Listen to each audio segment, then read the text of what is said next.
Muito boa noite.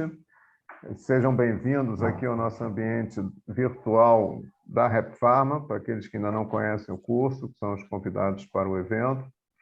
Qual é o nosso objetivo hoje? É reunir os professores da Rep Pharma e os alunos e demais interessados num painel sobre indústria farmacêutica. Por que isso? Porque a Rep Pharma ela é especializada como curso preparatório para as principais funções da área comercial do setor, que é o promotor de vendas, propagandista, consultor hospitalar.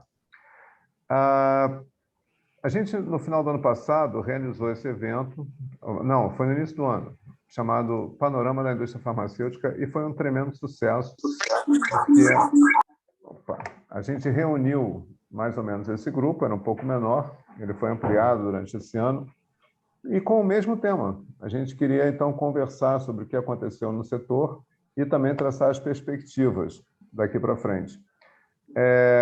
Vamos fazer exatamente do mesmo formato que a gente realizou no início do ano. E aí, quando eu fiz o flyer e comuniquei como é que era, eu pensei assim, caramba, as pessoas vão achar que são 8 palestrantes, cada um vai falar meia hora, esse negócio vai durar até meia-noite. Mas não vai ser assim. Vai ser onde cada palestrante vai ter 5 minutos para abordar o seu tema, do passado recente e colocando perspectivas para o futuro.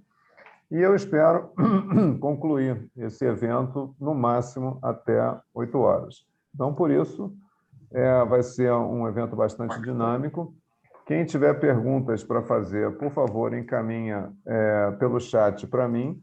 E, no final, eu vou passar com os palestrantes para quem foi direcionado. Então, você coloca para quem é a pergunta e qual é a pergunta. E assim a gente vai ganhar bastante dinamismo para que todo mundo fale e com o microfone desligado, por favor, para assim evitar os ruídos desnecessários durante a exposição dos palestrantes.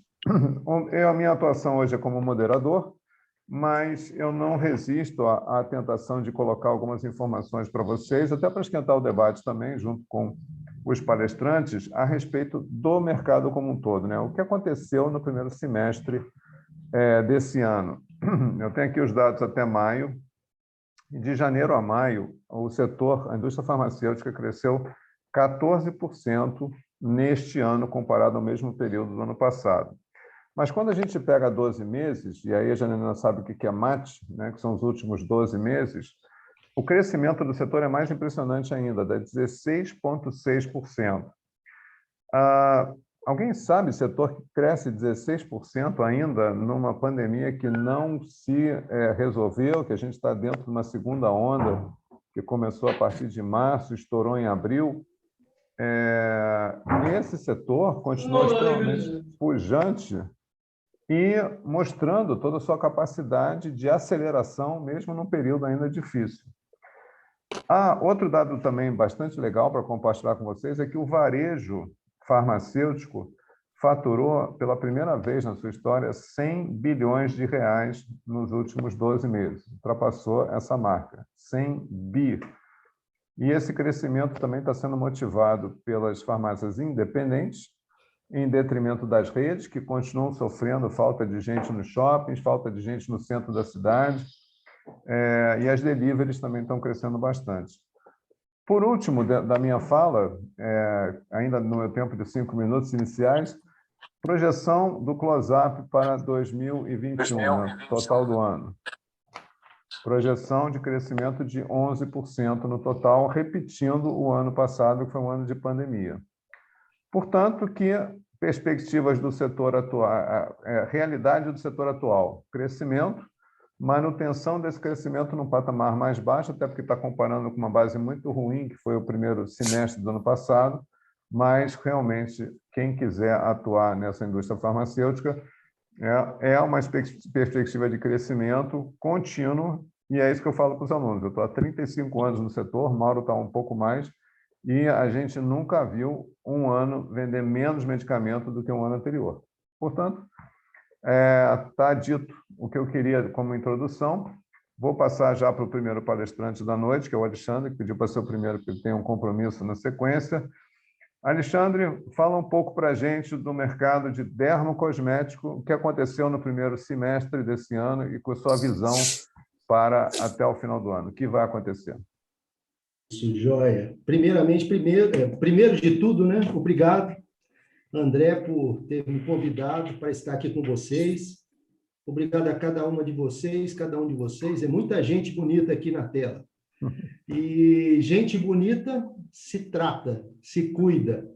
E eu, durante muito tempo, né, trabalhei com dermocosméticos, e eu só tenho... Dizem que eu sou um cara muito otimista, mas depois de ouvir essas palavras aí do André, eu estou mais otimista ainda.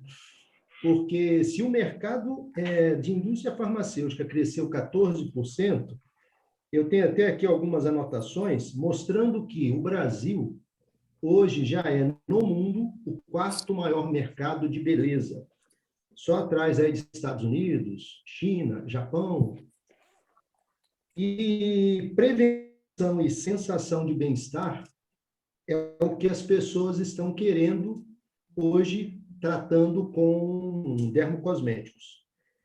O ano passado, por incrível que pareça, né, tem uma história que eu queria contar para vocês, que na época da Segunda Guerra Mundial, dizem os especialistas da L'Oréal que nunca se vendeu tanto batom lá na Europa, porque quando a gente tem uma crise, as pessoas, e principalmente as mulheres, elas investem mais em si mesmas, e isso aí, né, a beleza, trazer essa informação, esse diferencial para si, olhando no espelho e vendo que está bem, isso promove algo positivo para as pessoas. E hoje nós, homens, também estamos muito vaidosos, né? Então, o que eu posso dizer é o seguinte, olha que informação interessante, André e pessoal. De janeiro a setembro de 2020, em plena pandemia, o setor teve uma alta de 5,8 versus 2019. Os hábitos de autocuidado cresceram 161%, com a pele do rosto 28%.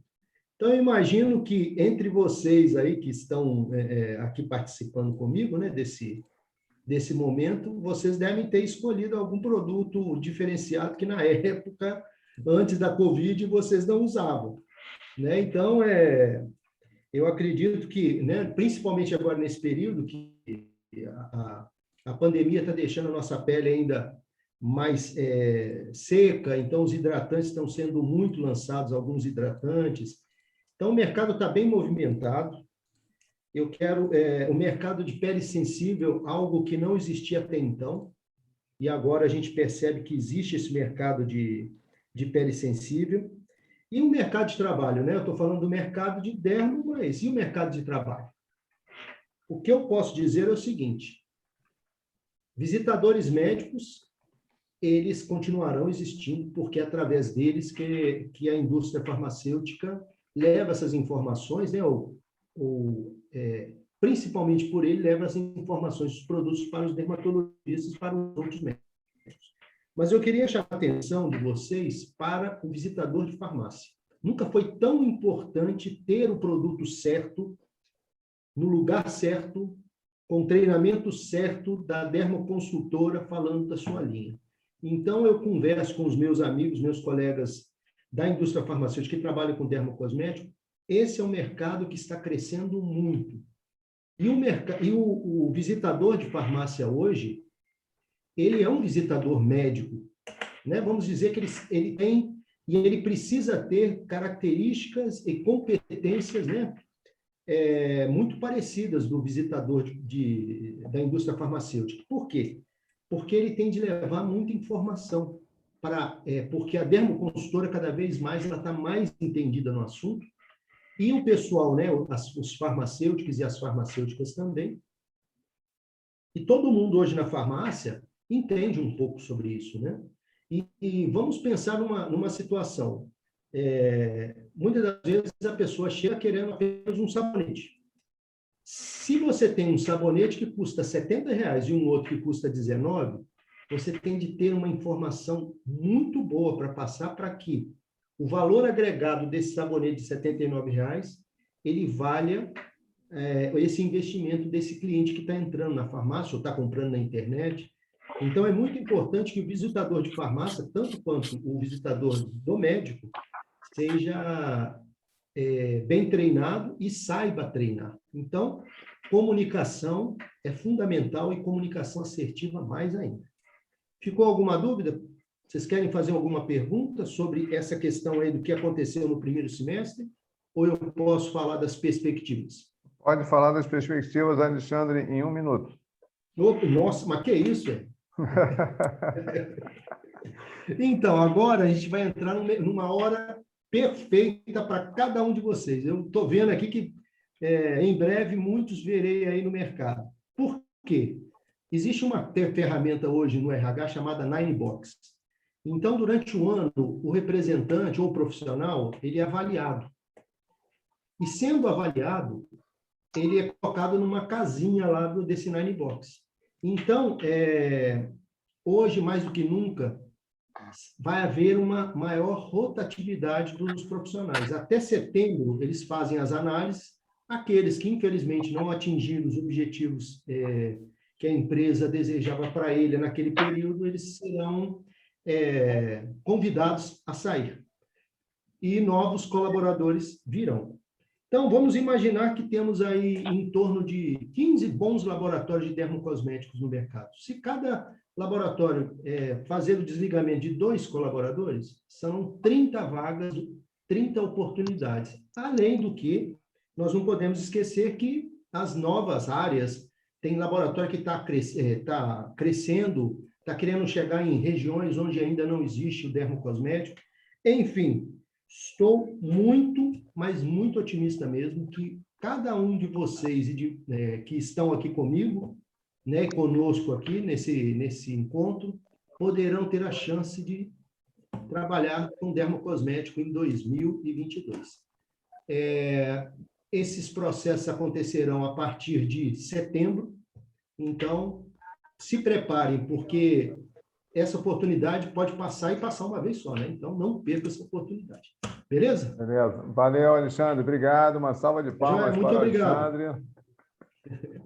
Porque tem uma pergunta para você, Alexandre, uma pergunta interessante da Juliene, mas eu acho que ela vai ser respondida ao longo do evento, com outros palestrantes. Por isso é que André, eu estou pedindo as perguntas sejam listadas todas e, no final, as que sobrarem, as que não forem respondidas, eu vou, então, endereçar para os palestrantes. Isso, então tá bom. Pessoal, um abraço para vocês. Obrigado, tá, André? Obrigado pela participação, Tchau. Alexandre. Um abraço. Valeu. Muito bom. Tchau.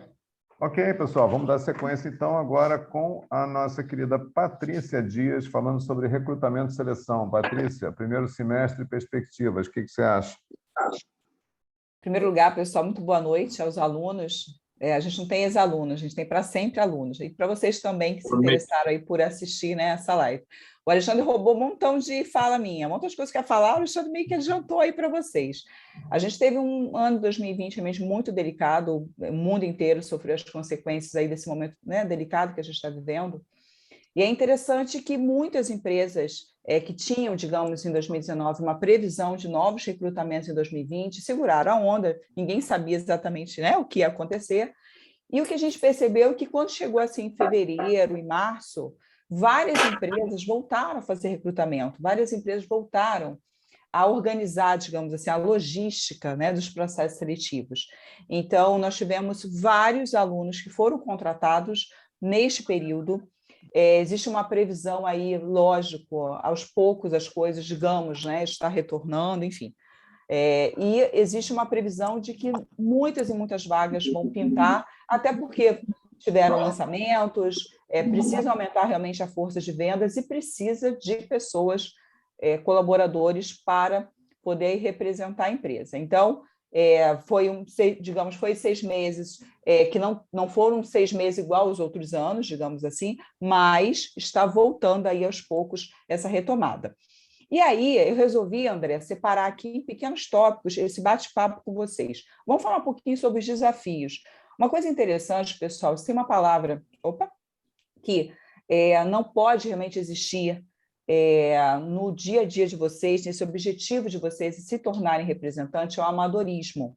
Eu vi vários rostinhos aqui de alunos nossos que hoje estão trabalhando, estão atuando, e é impressionante a gente, né, que trabalha com recrutamento, a gente que trabalha com processos seletivos, eu que trabalho com mentoria de processos seletivos, preparando a galera para esse momento, como que as coisas realmente cada vez mais estão aceleradas. Aonde que há 6 anos, 7 anos atrás, a gente podia imaginar que as empresas realmente escolhiam os currículos de vocês através de algoritmos, através de palavras-chave, através de sistemas, através de robôs.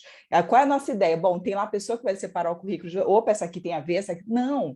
Hoje, muitas empresas, não é possível a gente receber 100, 200, 300 currículos por dia e começar a olhar um por um. Muitas empresas ainda fazem isso, mas não é a realidade aí de boa parte das empresas. Então, a exigência de um currículo que realmente te venda, eu não te conheço, eu não sei quem você é, eu tenho ali um papel. Este papel precisa contar a sua história, precisa ser atraente, precisa ser autêntico, porém realmente elaborado, escrito de uma forma que chame a atenção. Então, não pode ter mais amadorismo para você fazer o seu currículo. Um outro detalhe, aonde que 6 anos atrás, 8 anos atrás, a gente podia imaginar que muitas empresas iriam pedir de vocês vídeo currículo. Pessoal, você está lá na praia, né? Tá lá, tô aqui em Porto de Galinhas, estou aqui, essa aqui é a praia e tal, estou aqui nas Ilhas Maldivas e tal.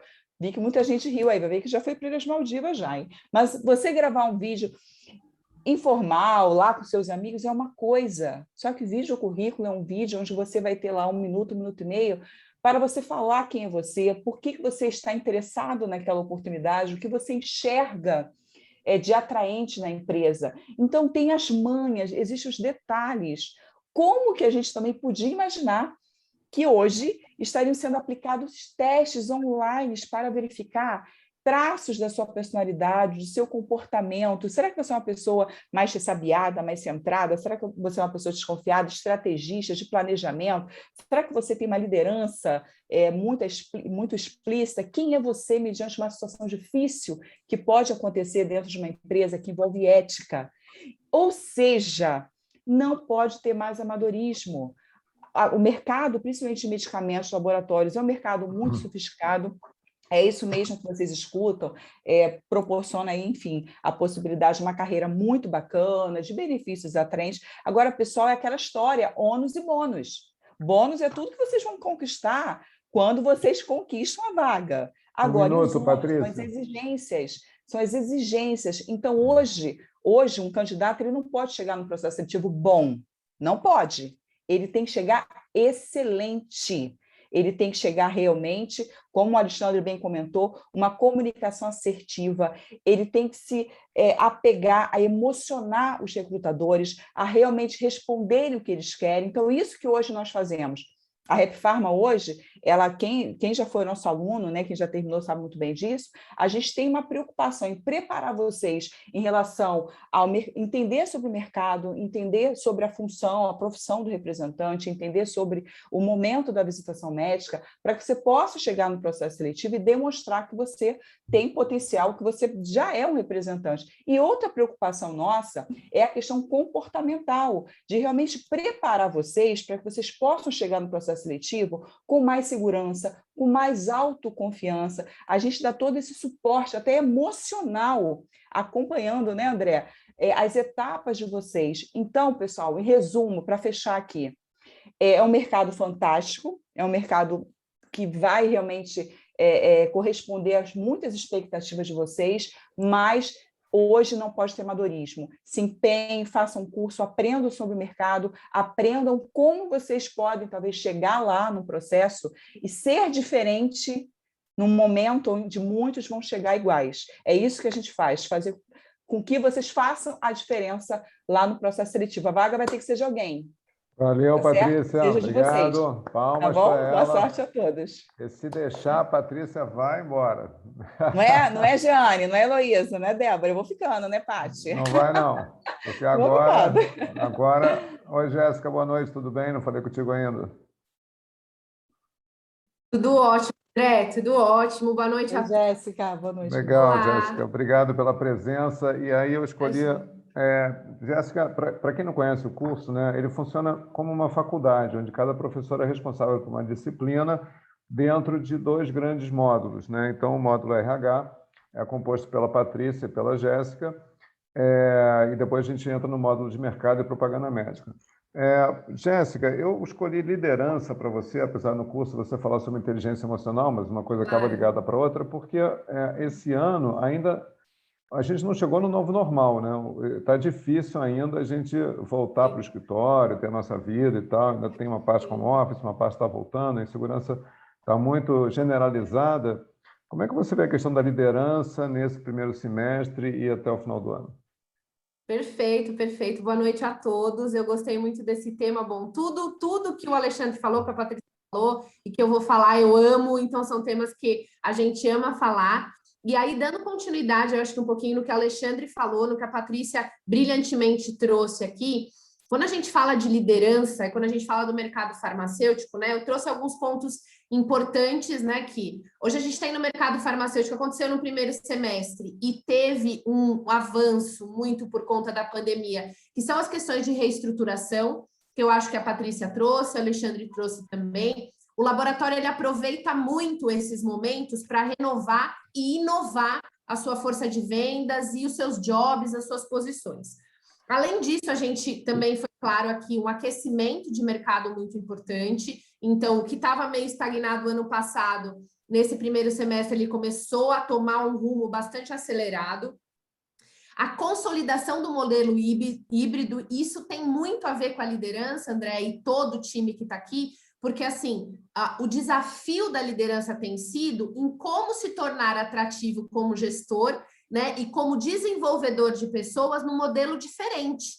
Hoje, a força de vendas, ela está no campo, mas ela passou por períodos totalmente híbridos, de visitas remotas, de contatos online. Isso não é só para a gente que é do treinamento de pessoas, mas as interações passaram a ficar diferentes, inclusive do gestor para o seu colaborador.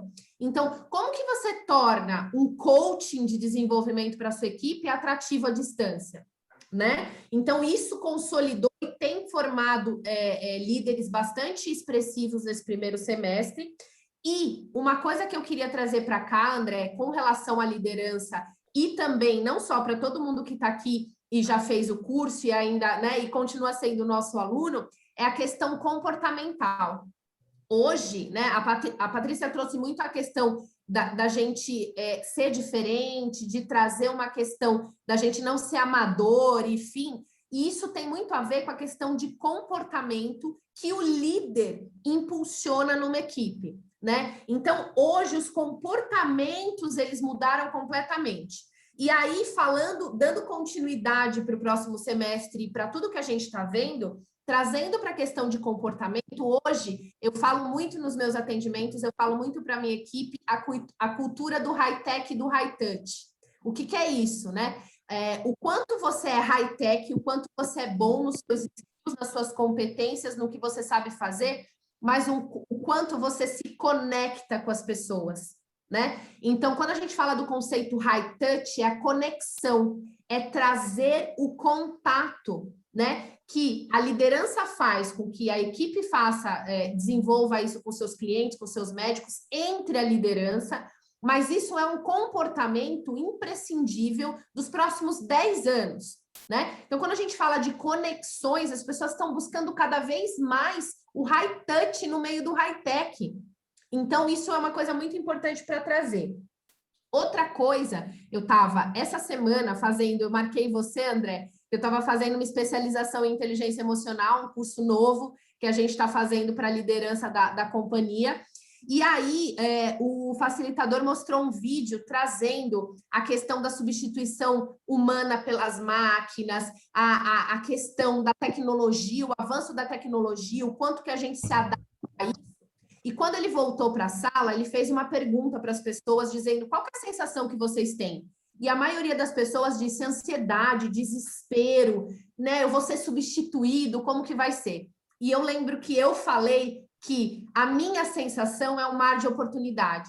Então, são duas coisas que eu queria trazer para essa conversa na questão de liderança e desenvolvimento de equipe, nós enquanto equipe, que é a questão comportamental, o quanto a gente se conecta com as pessoas através do nosso comportamento, porque a gente precisa garantir que essa conexão ela aconteça pessoalmente e de forma online, e a questão das novas oportunidades. As máquinas vão entrar e vão tomar muitas posições, existem posições que não vão existir mais. Um minuto, Jéssica. Perfeito. Só que para que essas máquinas funcionem, elas precisam de gente. E novas posições vão sendo criadas, novas estratégias vão sendo criadas e novas possibilidades para a gente, para todo mundo que está aqui. Metade do tempo aqui no Brasil, fora do Brasil, metade do tempo no estado, metade no outro, quiçá metade num planeta, metade aqui. Então, é um mar de possibilidades e formas para a gente desenvolver melhor as nossas equipes e ser colaboradores bons das equipes através da conexão e comportamento. Então, o que eu vejo para o futuro é isso, esse mar de oportunidades através das novas conexões, do nosso alto high-touch, meio ao high-tech e bons comportamentos de expressão e de comunicação. Maravilha. Obrigado, Jéssica. Palmas para ela. Muito bom. Bom, nosso próximo palestrante, eu conheço ele há tanto tempo que se eu for descrever toda a história aqui, vai acabar também o evento. Então, vamos logo para o tema, Mauro. Ele, para quem não conhece o curso, não fez ainda, a turma começou na segunda-feira, Mauro é um dos responsáveis pelo módulo da propaganda médica, mercado farmacêutico. Mas como eu ia fazer uma introdução do seu mercado, eu falei para ele, Mauro, você vai falar sobre inovação, porque eu sei que ele adora esse tema. E aí, Mauro, inovação na indústria farmacêutica, o que você tem para dizer? Bom, olá, turma, tudo bem? É um prazer estar aqui com vocês. Bom, eu elenquei algumas coisas que estão acontecendo na indústria farmacêutica que são muito importantes para o dia a dia do aprendizado de cada um. Eu estou saindo um pouco do que a Jéssica, a Patrícia estão colocando, porque elas falaram muito melhor do que eu esses temas. Eu vou falar um outro tema que eu gosto, que é o seguinte. Primeiro, a variação. Hoje, a medicina diagnóstica está muito pesada. Por quê? Usando Big Data, então, uma das coisas que vocês têm que saber analisar dados. Fundamental para o homem da propaganda e a mulher da propaganda. Por quê? Porque ela pode identificar as características das doenças e os locais de maior incidência. O que isso é importante? Isso é importante quando você estiver na presença do médico, no bairro tal, no local tal, na cidade tal, você já tem ideia do que está acontecendo, das patologias que são mais incrementais naquela área. Aí você tem muito mais facilidade de conversar com o médico a respeito. A outra coisa que está sendo muito importante é o prontuário eletrônico, né? É o acesso à confiança e agilidade que a classe médica vai ter nesse prontuário, porque ele vai poder estar disponível em todos os lugares aonde o paciente vai caminhar. Então, é importante vocês conhecerem isso, terem uma noção. Por que isso é importante? Porque vocês vão ter ideia de como o médico interage nessas situações, de já conhecer de antemão o prontuário eletrônico, o prontuário médico e saber como trabalhar com eles.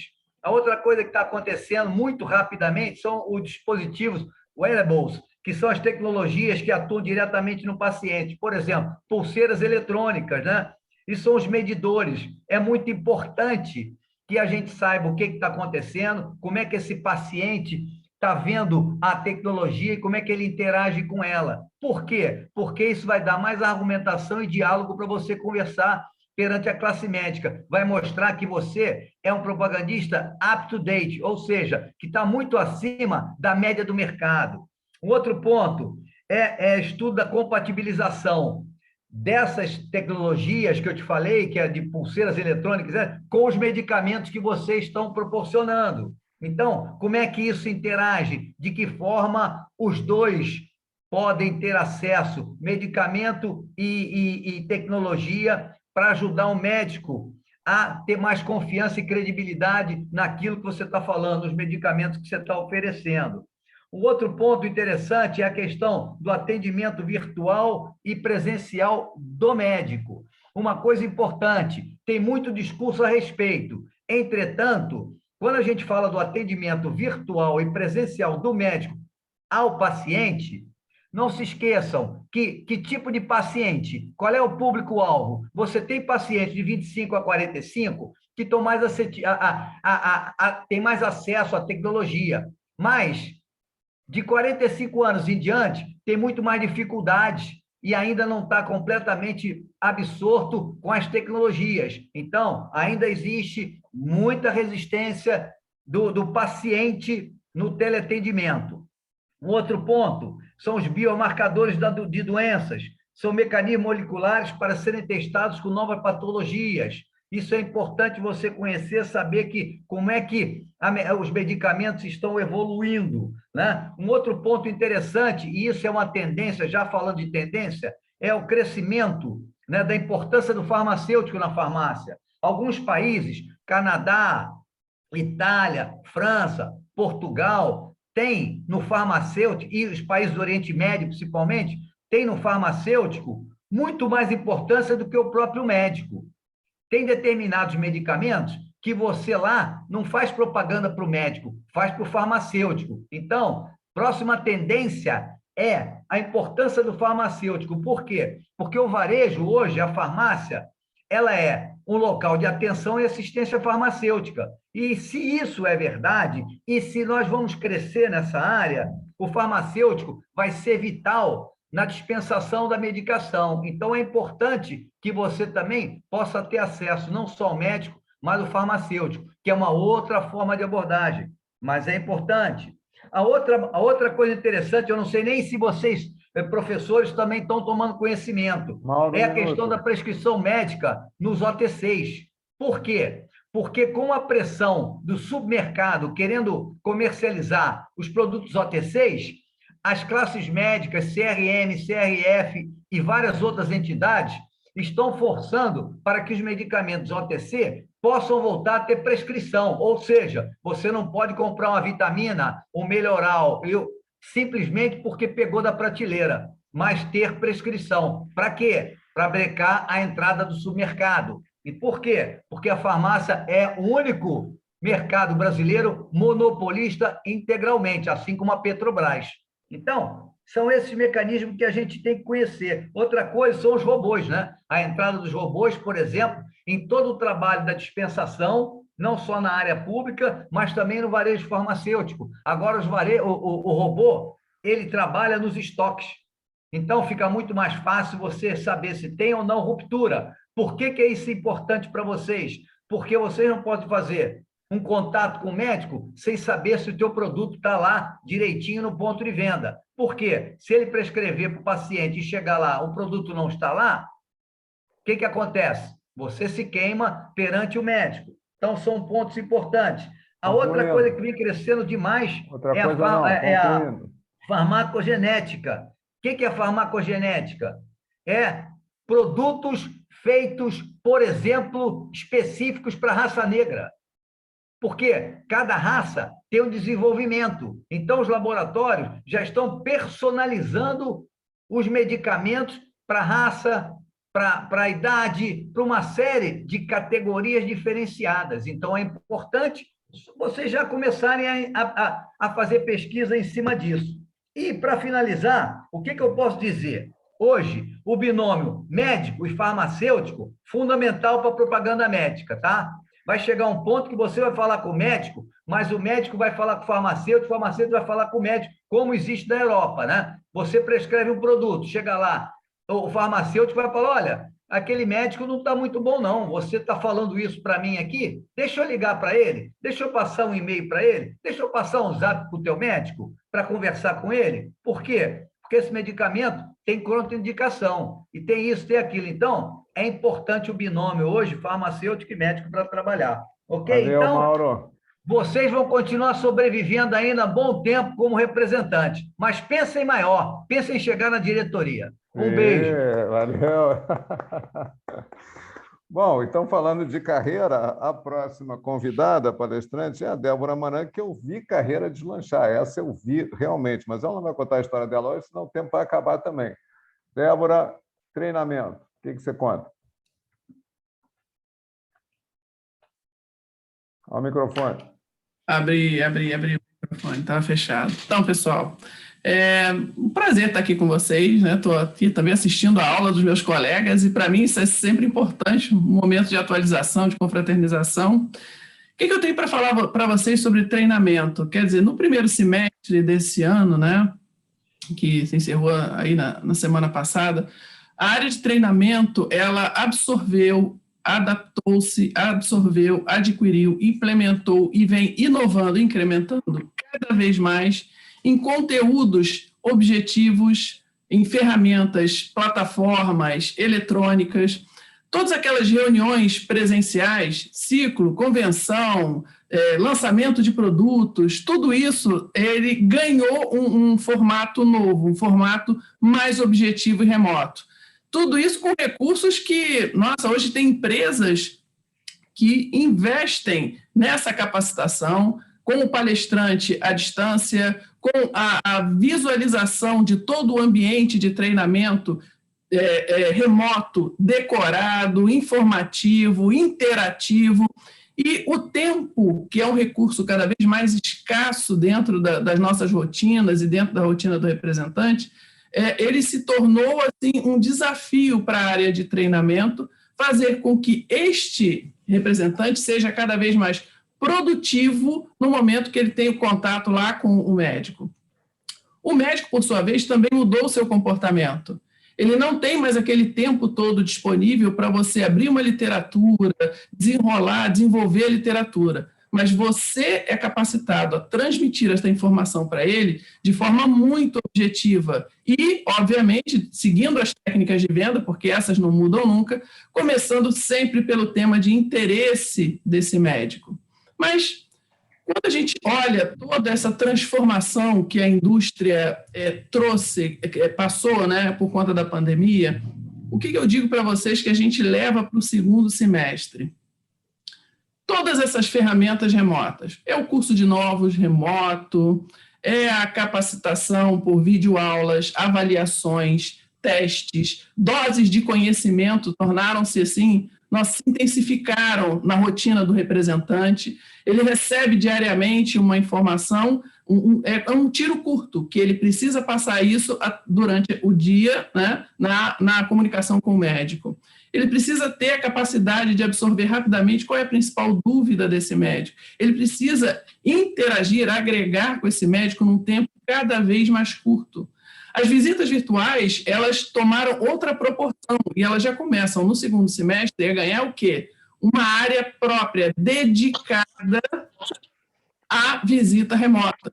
O que antes era híbrido, hoje o representante voltou para a rotina da visita presencial, com recursos eletrônicos, que ele precisa saber utilizar essas ferramentas, mas as áreas na indústria ganharam uma área dedicada para a visita remota.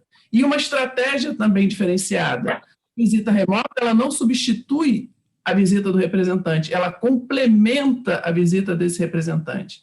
Então, ela agrega valor, recursos e, obviamente, isso incrementa o faturamento de qualquer indústria que tenha essa área bem estruturada e bem desenvolvida.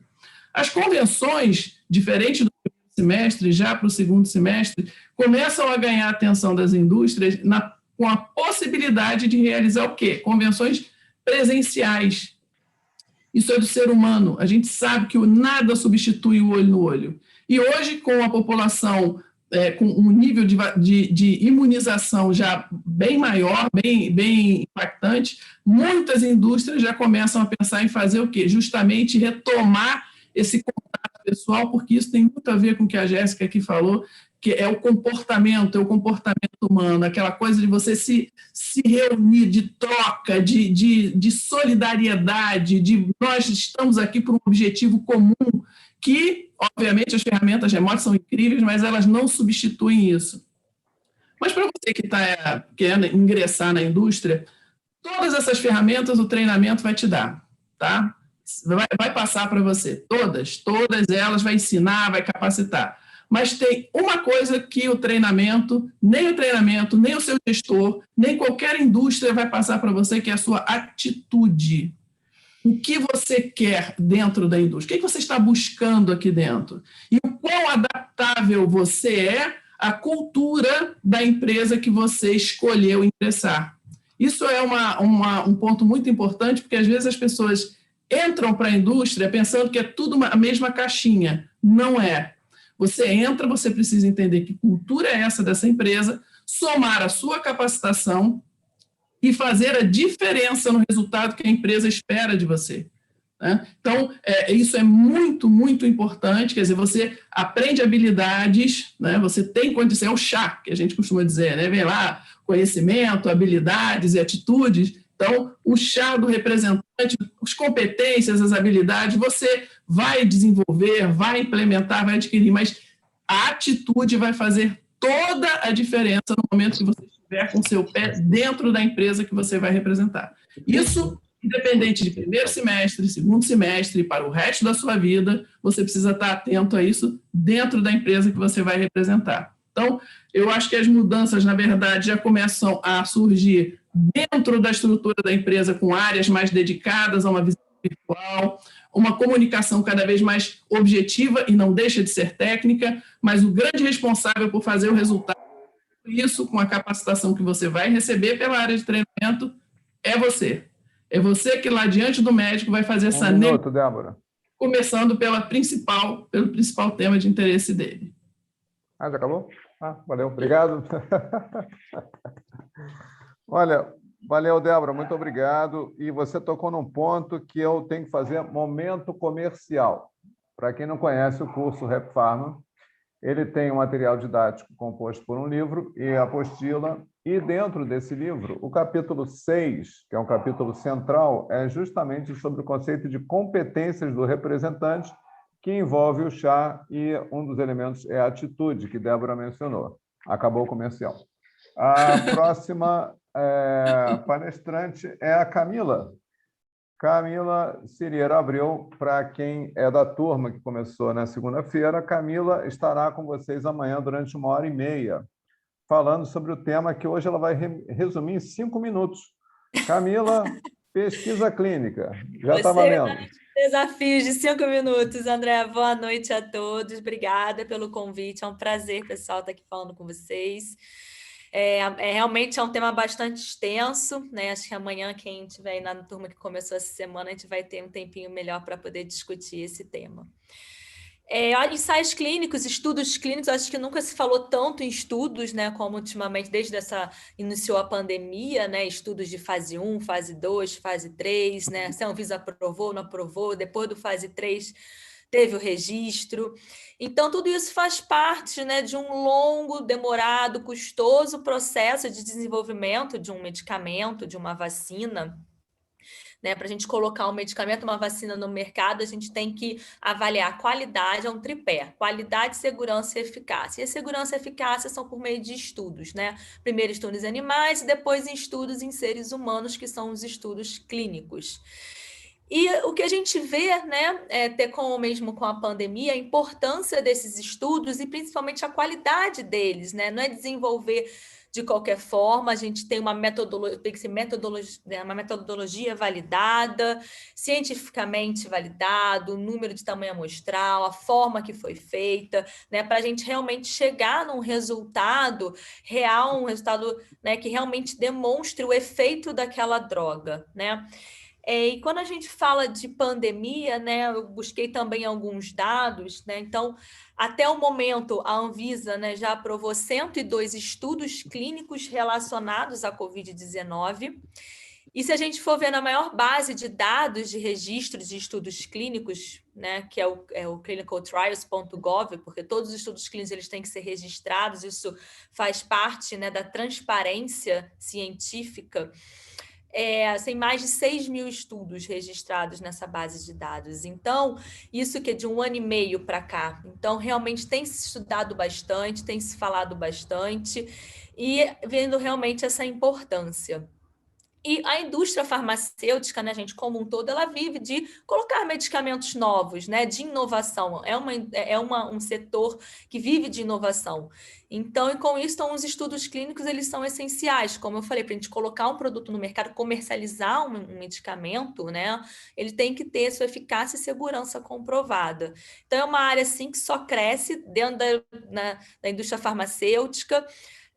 Existem também outras áreas, né, que estão relacionadas também à indústria farmacêutica, que fazem parte do desenvolvimento de um estudo clínico, então também só cresce esse setor.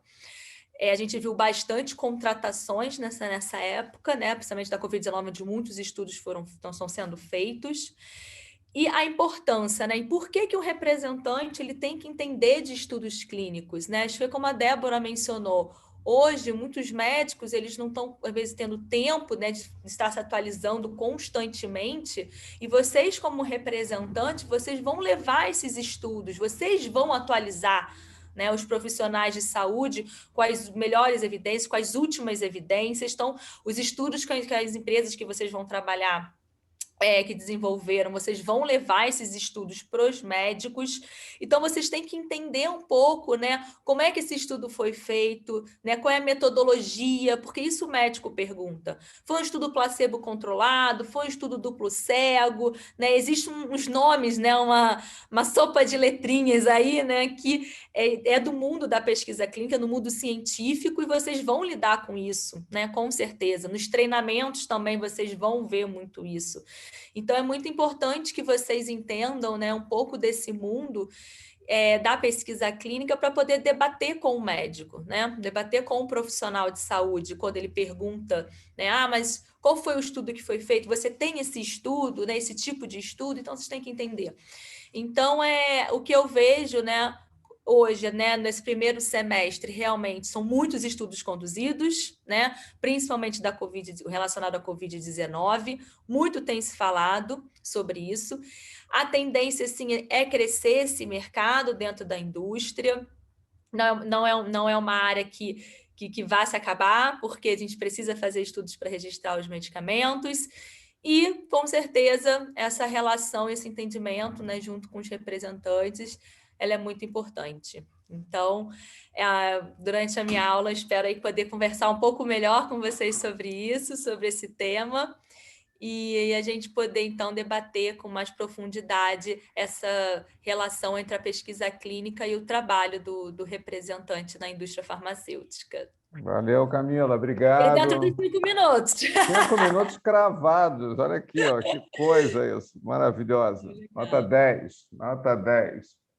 Bom, e agora, concluindo nossa sequência de palestrantes, vamos conhecer a opinião da Janaína sobre inteligência de mercado, uma área que ela atua ininterruptamente há quanto tempo, Janaína?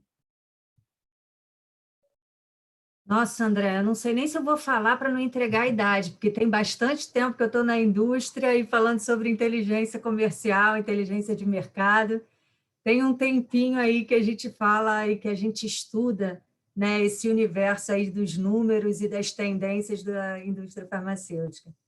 Primeiramente, quero agradecer o convite, dar boa noite a todos.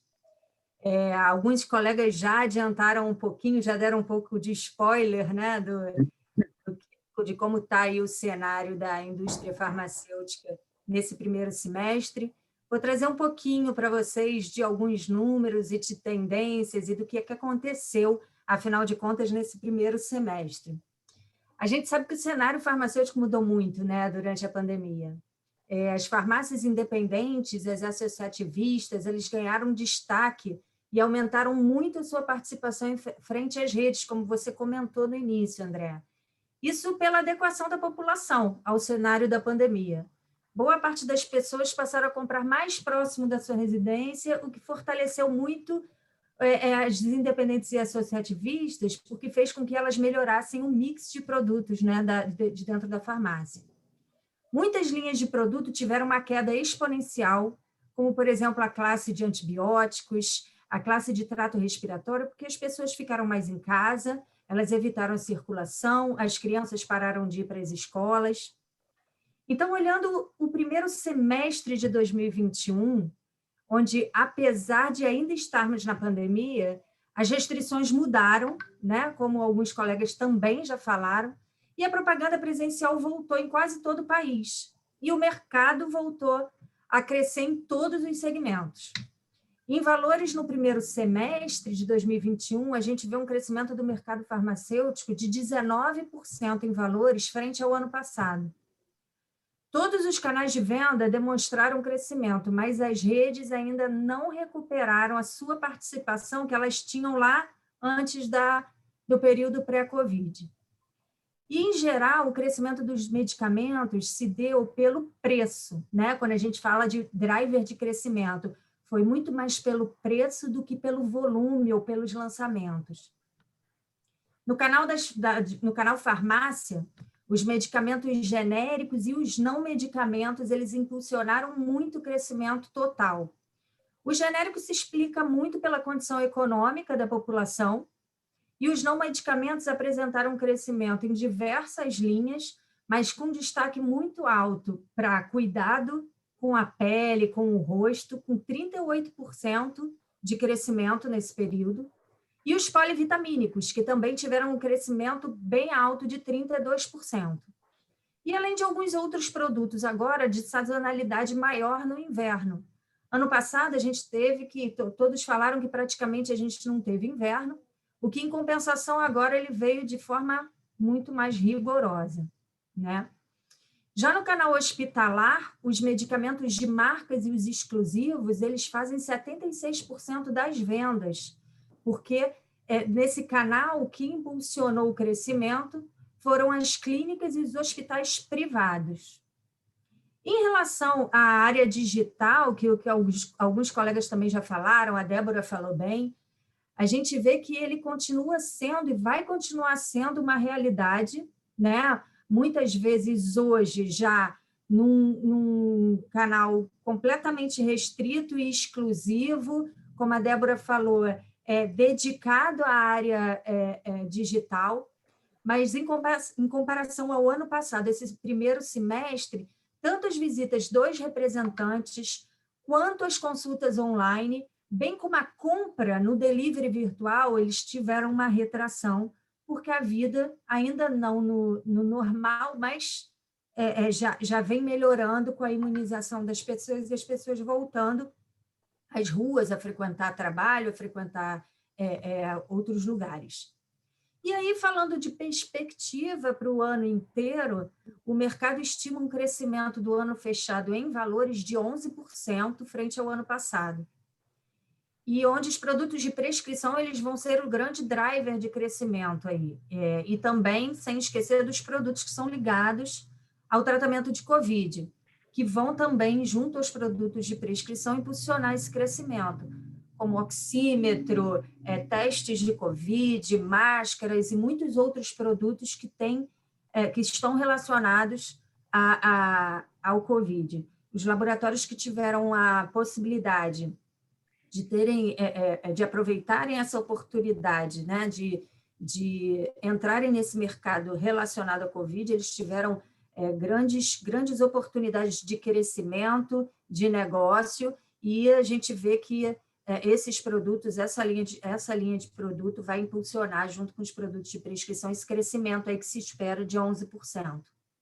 E só um ponto de atenção, como eu já falei, pela condição econômica do país, pelo desemprego, lá no ponto de venda, os produtos de marca e referência eles podem sofrer uma retração, porque talvez a população vai escolher a troca do medicamento do ponto de venda.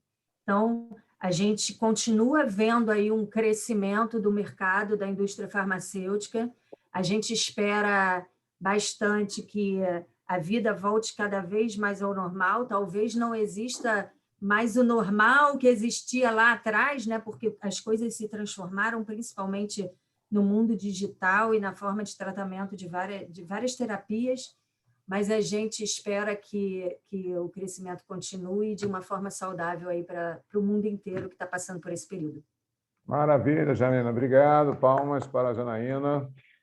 E agora, pessoal, agradecendo aos palestrantes, né, por, em 5 minutos, cada um conseguir sintetizar de forma tão brilhante todo o panorama realmente da indústria. Eu vou para a parte do debate com as perguntas e pedindo para quem tiver perguntas, encaminhar, por favor, pelo chat, porque na segunda-feira foi meu aniversário e era o início da turma, a minha assistente resolveu chamar um parabéns para você dentro do Zoom.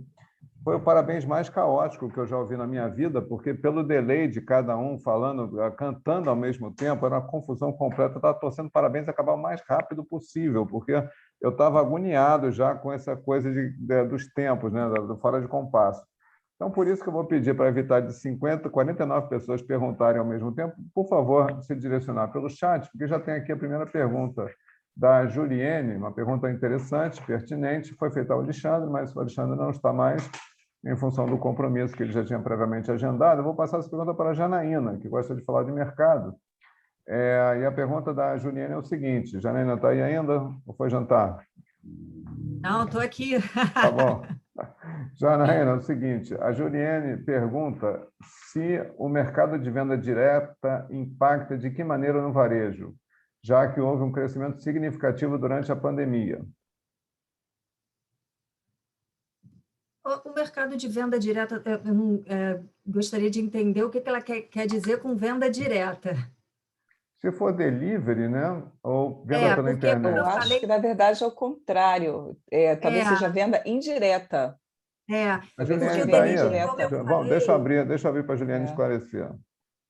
Como eu falei, o delivery, no momento da pandemia, a gente notou que o canal delivery cresceu demais, porque as pessoas ou iam nas independentes perto de casa, ou então pediam os medicamentos. Isso aconteceu em várias indústrias, né, gente? Indústria de alimento, indústria online em geral. E esse semestre, ele teve uma retração, né, por conta do que eu falei, a vida estava voltando mais ao normal, com a vacinação de todo mundo. Talvez algumas pessoas que não conheciam e não tinham o hábito de fazer essas compras diretas em delivery online, elas absorveram isso e podem continuar fazendo essas compras, mas ainda assim, ainda com esse hábito adquirido, eu acredito que não vai continuar como na pandemia, vai ter uma retração, mas com certeza muito maior do que existia antes de tudo isso acontecer. Obrigado, Janaína. Outra pergunta da Monique Brigger, a nossa aluna que começou na segunda-feira. Essa pergunta eu vou direcionar para o Mauro, que conhece bem o varejo. Mauro, representante que atua com dermocosméticos, atende só esse nicho ou, dentre outros produtos na sua cartela, são incluídos os dermocosméticos também? Não, do modo geral, é mais especializado. Então, eu acredito que, por exemplo, você vai pegar uma empresa como Dermage, as empresas mais voltadas para dermocosméticos, então elas basicamente produzem dermocosmético e você vai falar exclusivamente de dermocosmético. A indústria farmacêutica tem um ou outro produto que pode ser classificado nessa categoria, mas, do modo geral, quando você vai ao médico, você vai falar mais dos medicamentos. Então, o dermocosmético ficaria numa categoria à parte, mais especializada. Maravilha. Obrigado, Mauro. Pergunta do Diego, eu acho que não está aparecendo direito para mim quem é a pessoa, está aparecendo Diego, 3 pontinhos, eu não sei se é do Diego. Perguntou para a Patrícia. Como podemos fazer para ser diferenciado e se capacitar no mercado de representante? E para quem não tem experiência na área de vendas, como adquirir experiência nesse meio? Seu microfone, Patrícia.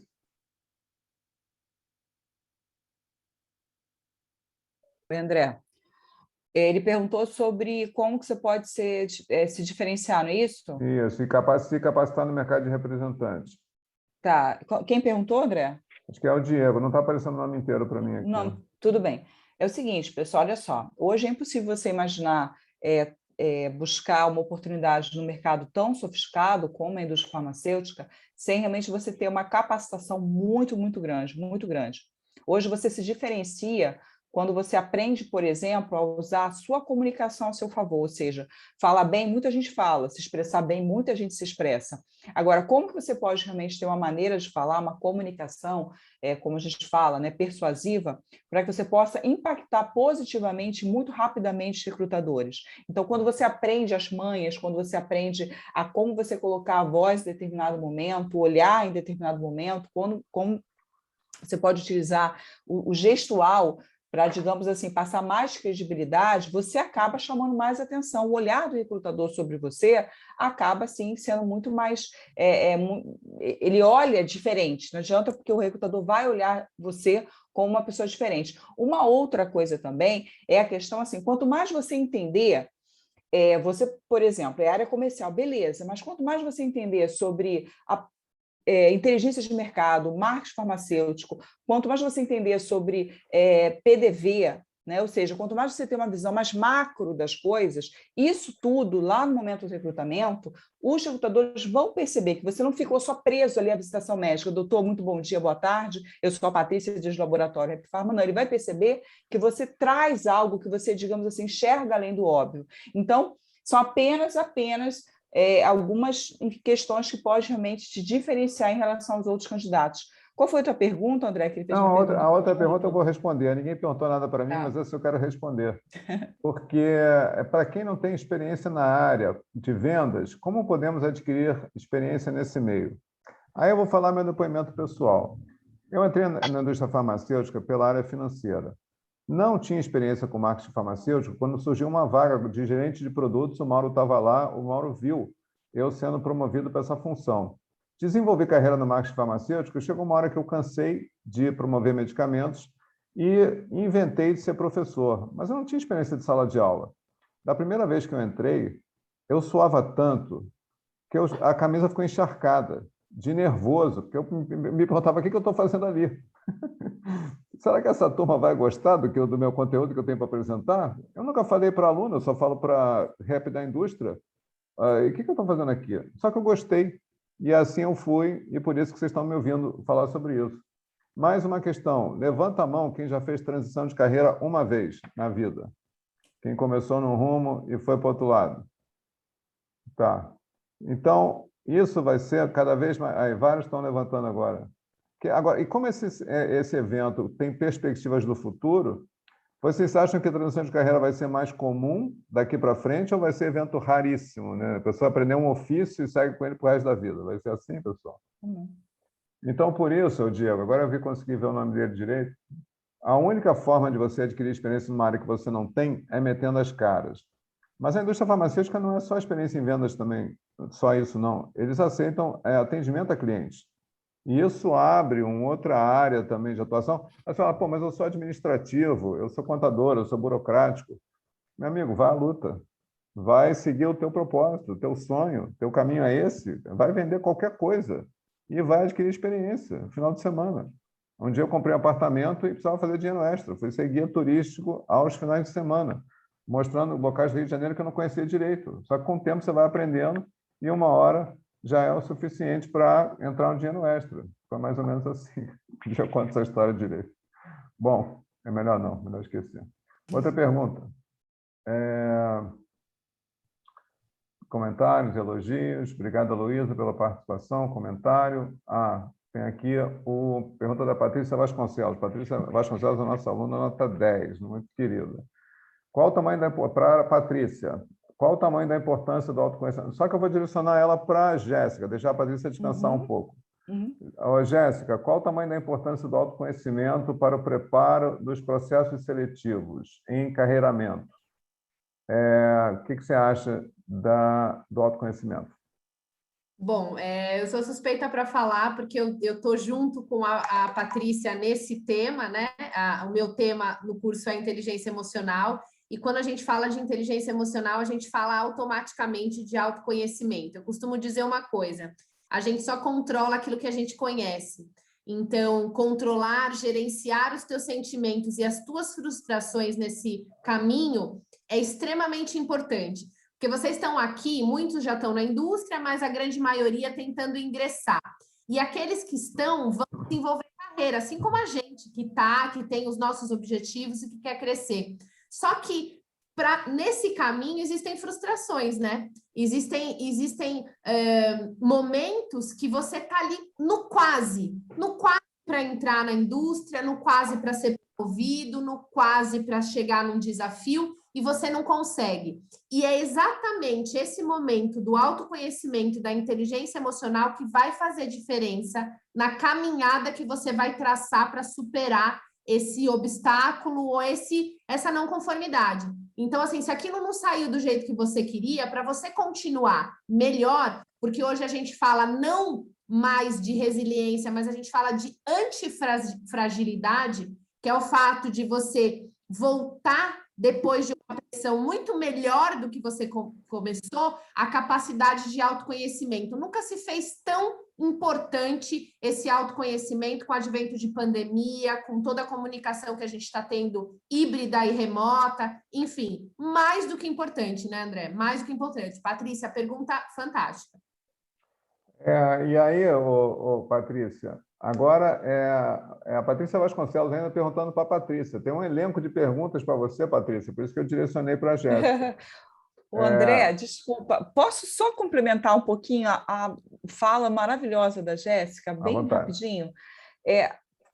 Se eu não sei, se eu não reconheço, se eu não me percebo, se eu não sei o meu ponto forte, se eu não sei algo em mim que eu preciso melhorar, como que eu vou me desenvolver? Como que eu vou desenvolver? Então, o autoconhecimento é importantíssimo para que realmente a pessoa consiga ir, enfim, se superar, cada vez mais aprender. Então, é importantíssimo. Legal. E agora a Patrícia quer saber sobre networking na indústria farmacêutica, se faz diferença como em outros segmentos. O que você acha do networking no setor? É para mim a pergunta, André? Tá. Networking, a capacidade que você tem de criar laços, criar liga, criar conexões. Hoje, se você é uma pessoa bem vista, se você é uma pessoa querida, se você é uma pessoa admirada, amanhã depois, infelizmente, pode acontecer alguma coisa na sua empresa, uma fusão, enfim, alguma reestruturação. Aquela pessoa que ficava contigo lá no consultório, que era de uma outra empresa, ela vai se lembrar do quanto que você sempre foi uma pessoa extremamente cordial, o quanto que você pôde até ajudar em alguns momentos, embora de empresas diferentes. Então, é essa que amanhã vai chegar para o GD dela e vai falar, olha, eu conheço uma pessoa perfeita para essa vaga que hoje a sua empresa tem. Então, o network é importantíssimo. Estabelecer excelentes relacionamentos. Agora, às vezes a gente criar um relacionamento pode ser que nem seja assim tão difícil. Agora, vamos manter bons relacionamentos. Isso é outro ponto importante para quem quer ser representante. Maravilha. Obrigado, Patrícia. Tem outra pergunta do Diego aqui para a Janaína, mas eu só posso responder. Ele perguntou, hoje a estratégia das indústrias está na prescrição médica ou diretamente na venda com as redes de farmácia? E aí, Diego, são dois canais de comunicação, tá? Então, existem os representantes que vão aos médicos fazer a promoção, isso se chama geração de demanda, e o outro canal, que é o canal comercial, que vai com os promotores, vendedores, gerentes de contas, para distribuidores e redes para vender.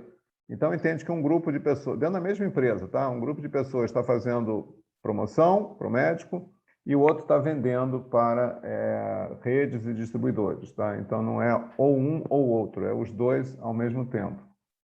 Deixa eu ver se tem mais alguma coisa. André, posso agregar a sua resposta também um pouquinho? Claro, claro. É importante também a gente tomar cuidado aos representantes que fazem visitação médica, que o core business dele é a geração da receita, mas é muito importante que o representante esteja atento aos pontos de venda em torno daqueles médicos que eles visitam, para saber se o produto está presente lá.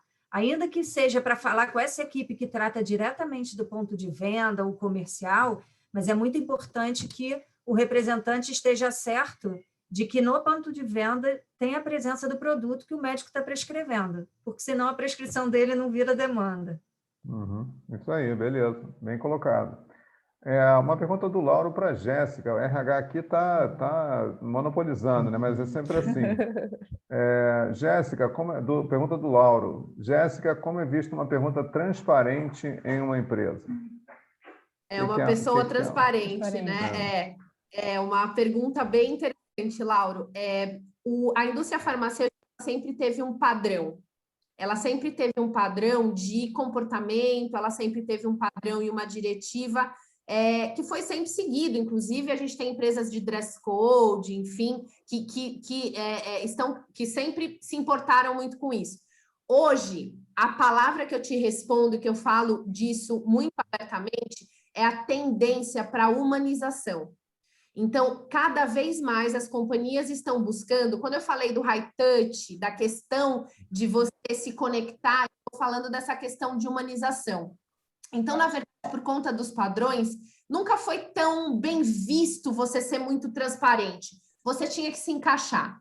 Hoje, com o advento da humanização, da inovação, do questionamento, do intraempreendedorismo, de todas essas palavras que estão sendo ditas na indústria farmacêutica, o mercado está mudando. Hoje, aquela pessoa que era mal vista por ser transparente, ela é extremamente inovadora e moderna nesse termo.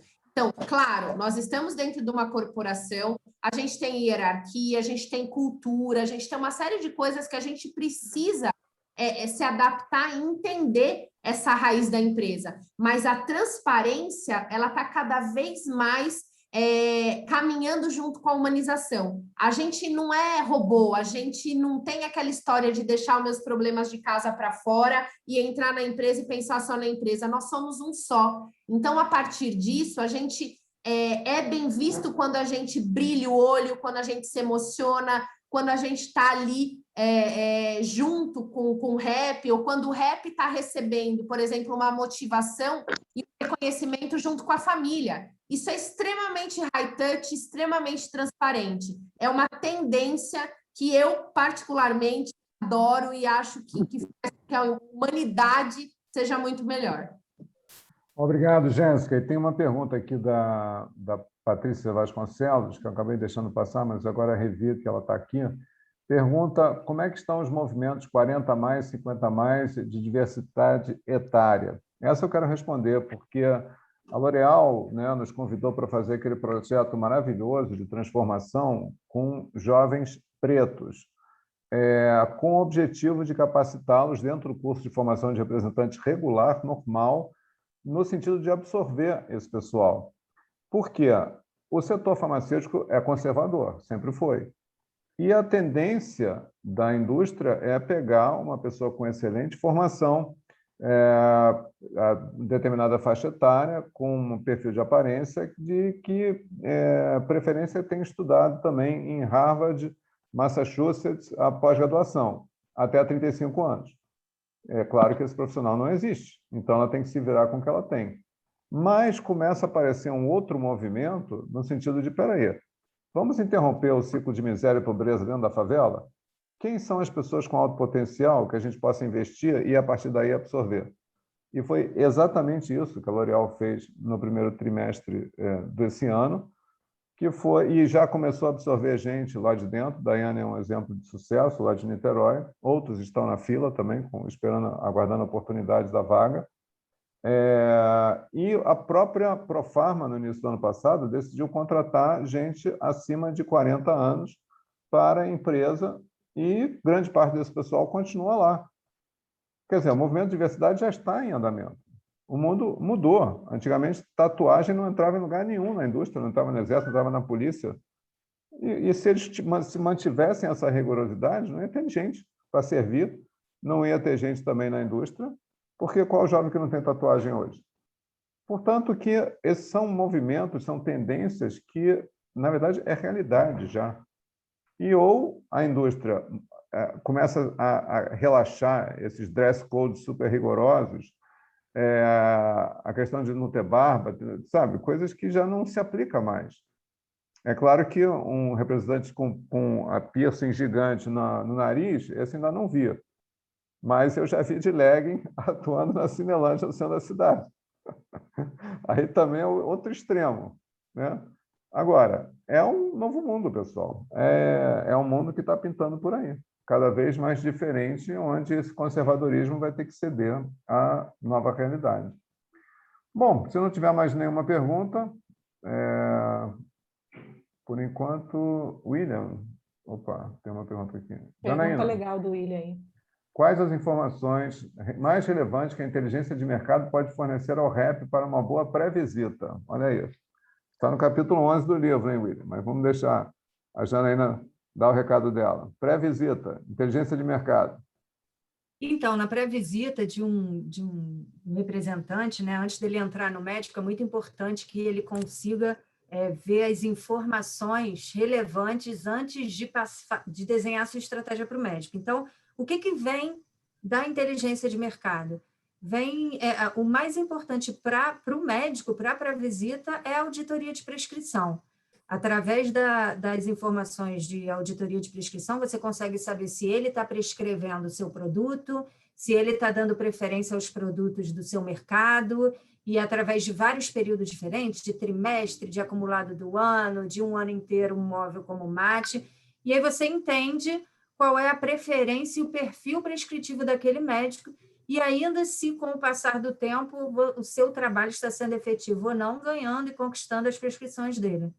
Então, essa informação relativa ao médico e super importante de ser analisada antes de entrar na visita, que a inteligência de mercado manda aí para todos vocês através do sistema de visitação. Valeu, obrigado. Bom, pessoal, não temos mais perguntas. A ideia também não é estender essa live aqui indefinidamente, né? Era dar realmente um panorama geral sobre o primeiro semestre, tendências, perspectivas. Eu percebi que os palestrantes realmente se ativeram ao tema e ao tempo, por isso a gente conseguiu concluir essa live em 1h15, que era o tempo realmente que eu estava prevendo de duração. Agradeço demais aos palestrantes, sem eles isso não teria acontecido, né? Eu não ia falar 1h15 aqui sobre passado, presente e futuro da indústria, não é o meu papel isso. E também, especialmente, agradecer a plateia, que ficou aqui, basicamente todas as pessoas que entraram desde o início continuaram. Uma grande satisfação de rever alunos certificados e alunos em certificação, porque eu acho que essa terminologia, Patrícia, Jéssica, acabei de inventar agora, ela é super moderna, atual, é uma tendência também que a gente vai poder aproveitar e explorar daqui para frente. E aos convidados, gente que não conhece o curso, se quiserem, eu fico mais um pouco aqui na sala para tirar dúvidas, bater um papo. E para quem está na turma em andamento, a gente se vê amanhã às 7h. E para todos os demais, uma boa noite, obrigado pela presença e até a próxima. Boa noite, André. Boa noite, gente. Boa noite. Boa noite a todos. Boa noite, Boa noite, Jair. pessoal. Boa noite a todos, até amanhã. Boa